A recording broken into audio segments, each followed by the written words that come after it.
Welcome to the Learning Pines YouTube. We hope this video helps. You begin by eliminating flaky links. Plug the PC or console into Ethernet and turn off Wi-Fi. Next, set a static IP so port rules remain stable, and jot down your gateway and DNS. Run ping and tracert to the Warzone address now to capture baseline latency and hop behavior.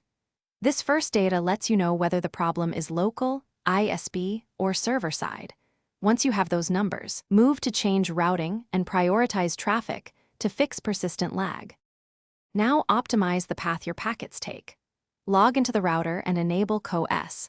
Prioritize your gaming device by MAC or static IP and reserve roughly 30 to 50% headroom for gameplay. Adjust MTU to 1472 or test nearby values to reduce fragmentation and remove any VPN or double NAT layers that add hops. Forward the Warzone UDP ports to your static IP, then restart the modem and router so changes apply.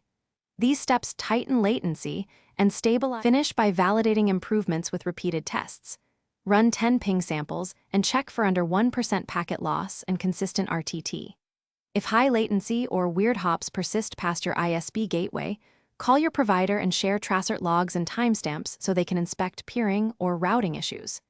If they can't fix it quickly, shift to an alternative low-latency path, a nearby game data center, or a wired mobile hotspot, and retest. If problems remain, reboot hardware and rerun diagnostics as a troubleshooting step. Thanks for watching. Consider subscribing if we helped you.